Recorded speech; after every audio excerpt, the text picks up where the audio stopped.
My sister announced at my baby shower, I'm pregnant too, and my baby matters more because it's a boy. My mom made everyone sing to her. They put my gifts in her car. I smiled, said congratulations, and left. What they didn't know, I'd planned that shower to test them. The real one was tomorrow, with my friends. When they saw the photos of the $40,000 event they missed, the first time I realized I'd been set up was when my mom clinked a spoon against a glass and said, "Okay, everyone, let's do a little song." Not for me, for my sister. We were at my baby shower. The one with the pastel balloons, the welcome baby banner, and the little paper cups filled with those overpriced mints I didn't even like. I was 7 months pregnant, wearing a dress that pinched under my ribs, trying to breathe through my nose because the smell of buttercream was making me nauseous. My sister stood up like she'd been waiting for her cue. She smoothed her hair, placed one hand dramatically on her stomach, and said loud enough for the whole room, "I'm pregnant too." A few people gasped. A couple of my aunts squealed. My mom's face lit up like someone had just handed her a winning lottery ticket. Then my sister added with a smile that didn't reach her eyes, "And my baby matters more because it's a boy." The words hit like cold water. I felt my throat close up. My hands went tight around the edge of my plastic cup. My baby kicked once, hard like she'd felt it too. I waited for my mom to correct her, to say something like, "Don't be ridiculous," or "That's not how we talk about babies." Instead, my mom laughed. Actually laughed. "Oh my gosh," she said, pressing a hand to her chest. "You've always been so funny." My sister tilted her head. "I'm not joking." And that's when my mom turned to the room and said, "Everyone, let's sing to her. This is so special. A grandson." People looked at me. A few looked uncomfortable. But no one wanted to be the one to ruin the moment. So they went along. My mom started humming a messy, improvised version of Happy Birthday, except she changed the words to Happy Baby. And everyone sang. To my sister. At my baby shower. I stood there, smiling so hard my cheeks hurt, while my sister basked in it. She even did a little wave like she was on stage, which was funny because that was usually my world. I'm Jennifer. I'm 32 and I sing in bars for a living. Not stadiums, not fancy concerts. Just the kind of places where you dodge drunk guys who think Freebird is a personality trait and the tips come in sticky singles. I live in a small apartment outside town and I've worked every weekend for years to keep my bills paid and my head above water. I was also the person my family called when they needed money. And they always needed money. It started small. Can you cover mom's prescription this month? Can you help with dad's car repair? Can you loan your sister a little until payday? It was never payday for them. Not really. I sent my parents $200 here, $300 there. I paid the electric bill when my mom cried that it was going to get shut off. I covered my dad's unexpected dentist bill. I bought groceries and left them on their porch like some kind of delivery service they didn't have to thank. And my sister was the biggest leak in my bank account. She had a way of saying, "I'm stressed," like it was a magic phrase that turned into a Venmo request. I paid her phone bill more than once. I covered half her rent just for this month. I bought her kids' school clothes when she posted sad Facebook statuses about struggling mamas. Meanwhile, she treated me like the help. She'd call me Jenny in that sharp little voice when she wanted something. She'd roll her eyes when I talked about my gigs, like singing for a living wasn't a real job unless you were famous. And when I got pregnant, the reaction wasn't joy. It was calculation. My mom asked, "Are you keeping it?" before she even asked how I was feeling. My sister said, "Well, I hope it doesn't mess up your work schedule." No one offered to throw me a baby shower until my aunt brought it up in the family group chat. And even then, my mom took over with a kind of excitement that felt wrong. Like she wasn't excited for me, she was excited for the attention. I should have known, because this wasn't the first time they'd made sure I knew my place. At my niece's birthday last year, my sister opened the gift I brought and said, "Oh, it's practical," like I'd handed her kid a bag of potatoes. At Thanksgiving, my mom introduced my cousin's new girlfriend like she was royalty, then pointed at me and said, "And this is Jennifer. She sings in bars, not she's my daughter, not she's expecting. Just she sings in bars." And every time I swallowed it, every time I smiled and told myself, it's fine, it's just how they are. But pregnancy does something to you. It makes you feel protective in a way you can't ignore. And the first time I heard my baby's heartbeat, I promised myself something. I promised I wouldn't raise my child inside a family that treated love like a competition and money like entitlement. So I made a plan. I didn't tell anyone. Not even my boyfriend, Mark, at first. Mark wasn't flashy, but he was steady. The kind of man who refilled my gas tank without making a big deal about it. The kind of man who listened to my gigs and smiled like he was proud, even when I was singing to a room full of people who weren't really listening. He knew my family drained me, but he didn't push. He waited for me to be ready. And I wasn't ready until the baby shower. Because here's the part no one knew. I planned that shower to test them. I didn't say that out loud. I didn't announce it. I didn't walk in with a clipboard and a trap. I just set up 2 baby showers. The first one was the decoy. I booked the cheapest community room I could find. I made the invitations simple. I let my mom host because she insisted, which meant she got to invite her friends and my sister got to bring whoever she wanted. I bought a small cake. I ordered a couple balloon bundles. I set out the registry link, but I didn't push it. And I watched. I watched how people treated me. I watched who showed up for me and who showed up for the chance to be seen. Most of all, I watched my mother. I watched my sister. And they failed in under 30 minutes. Because right after everyone finished singing to my sister, my mom clapped her hands and said, "Okay, gifts. Gifts for me, finally, right?" No, my mom started handing my sister the gifts. Not me. She picked up a wrapped box and said, "This one's from Aunt Carol. Open it, honey." My sister didn't even pretend to hesitate. She tore into it like it belonged to her. It was a baby blanket, pale yellow, soft, with little stitched stars. My sister held it up and said, "Cute. This will look better on a boy, but okay." People laughed again, like she was the entertainment. My baby kicked again. Harder. Then my mom grabbed a stack of gift bags and said, "Let's put these in your car so you don't have to carry them." I blinked. My car is right outside. My mom didn't even look at me. "Your sister has more space." I watched, stunned, as they started carrying my gifts, my diapers, my bottles, my swaddles, the little baby bathtub, out the door, into my sister's trunk. My sister stood by the car with her keys, smiling like she'd just won a prize. I walked up and said quietly, "Those are mine." My sister shrugged. "We're family, it doesn't matter." My mom snapped, "Jennifer, don't ruin this. Don't ruin this." As if I was the problem. As if I was being dramatic for wanting the gifts meant for my baby. I could feel the heat behind my eyes. My hands were shaking. I wanted to scream. I wanted to grab every bag and rip it back. But I didn't. Because the test was already over. So I did the only thing I could do without giving them the fight they wanted. I smiled. I looked at my sister and said, "Congratulations." Then I looked at my mom and said, "Thank you for coming, everyone." And I left. I walked out like I was going to throw up. But I didn't. I held it together until I got in my car. Then I sat there, hands on the steering wheel, staring at the dashboard like it might tell me what to do next. My phone buzzed immediately. "Mom, where are you going? Don't be childish." "Sister, lol, you're so sensitive." "It's not that deep." "Aunt Carol." "Honey, are you okay?" Mark called. I answered on the second ring. "I'm coming to you," I said. His voice went soft. "Okay, drive safe." I drove to his place and walked inside like I was carrying something fragile. Because I was. I was carrying the final piece of hope I'd been holding on to, and it had just cracked. Mark didn't ask 100 questions. He didn't push me to vent. He just poured me a glass of water and sat next to me on the couch while I tried to breathe. After a few minutes, I said, "They put my gifts in her car."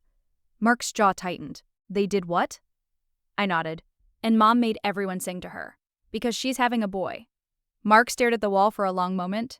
Then he said, "Jen, what do you want to do?" I thought about all the times I'd been the fixer. All the times I'd sent money and pretended it didn't sting. All the times I'd told myself, "It's fine. It's family."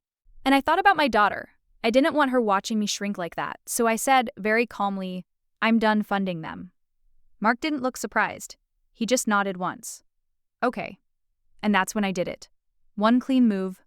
I opened my banking app and logged into the joint account I'd shared with my mom since I was 19. It started as a convenience thing. "So you can help us pay bills," she'd said, "so we can transfer easier." What it really meant was my mom could see when I got paid. And she always seemed to need something right after. I went to the transfer screen. My balance showed $14,672.19. Most of that was my baby fund. I moved every cent into my personal savings. Then I clicked Close Account. A little confirmation message popped up.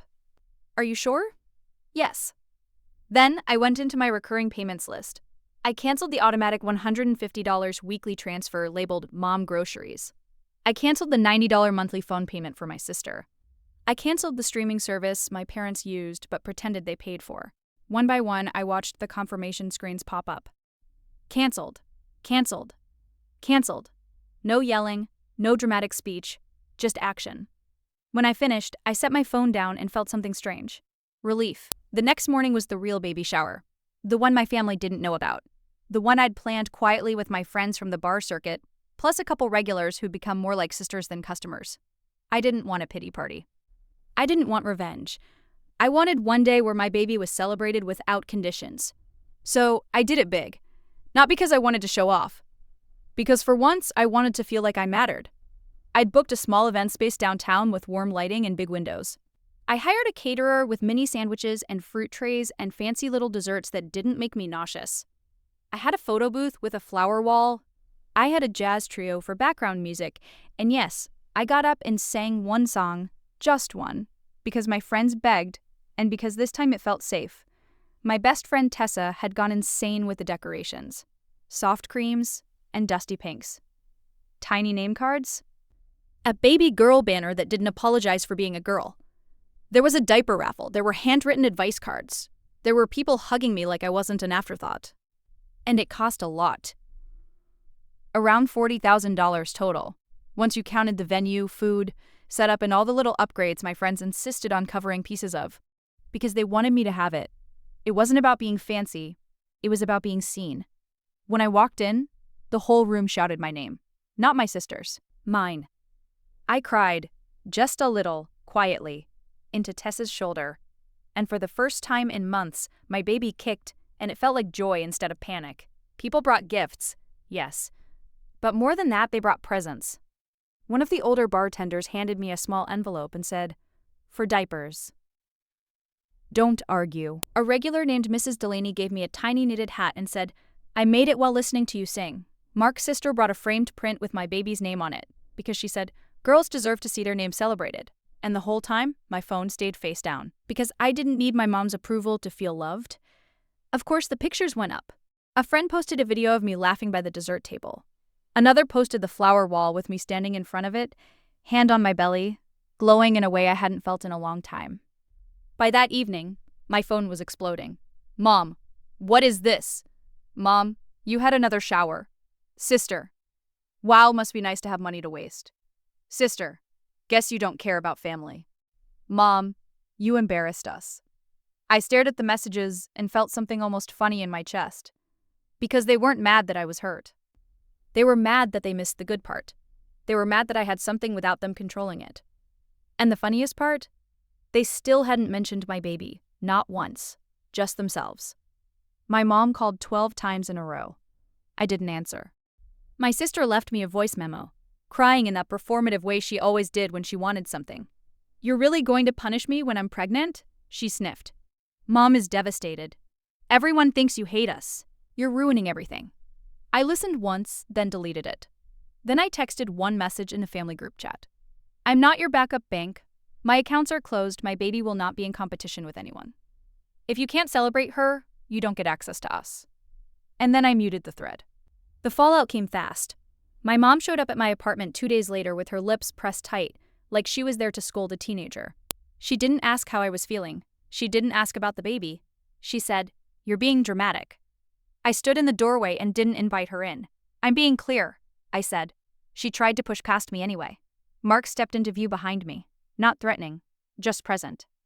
My mom stopped and looked at him like he was the reason I had boundaries. "There it is," she said bitterly. "You've changed." I nodded. "Yes, because I'm a mother now," she scoffed. "So you're cutting us off?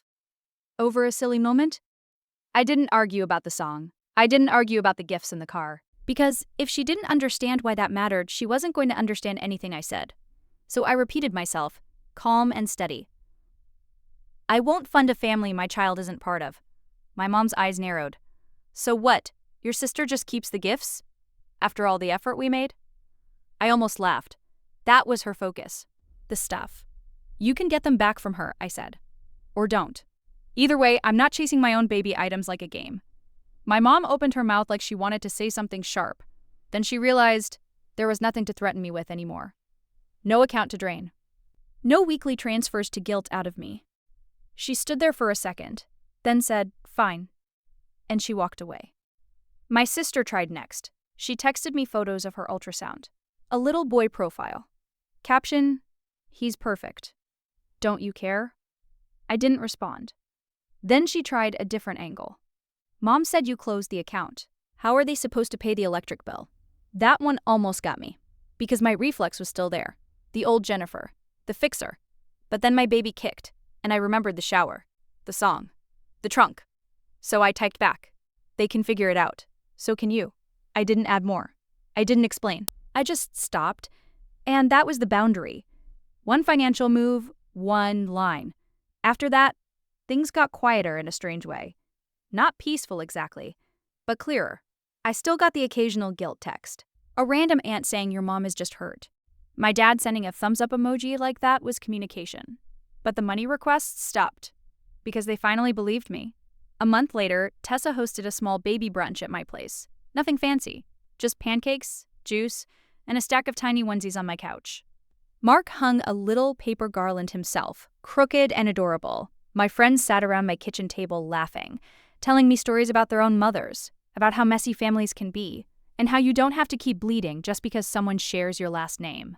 At one point, Tessa handed my baby a tiny stuffed bunny and said, "Welcome to the world, sweetheart, you've got a village." I looked around my apartment, at the mismatched chairs, at the cheap little flowers in a jar. At Mark flipping pancakes like this was the most normal thing in the world. And I felt something close. Not revenge, closure. That night, after everyone left, I opened the closet where I'd started stacking baby things. Some were gifts from the real shower. Some were things Mark and I bought ourselves. I taped one photo from the second shower to the inside of the closet door. Me smiling in front of that flower wall, hand on my belly, surrounded by people who actually chose me. I didn't do it to brag. I did it as a reminder. Because if my daughter ever grows up and asks why we don't go to grandma's house much, I want to tell her the truth in a way she can understand. I want to tell her. Because love isn't something you earn by paying for it. And because I finally learned something I should have learned a long time ago. If someone makes your child feel small, they don't get access to your wallet, or your life, or your baby. Not anymore.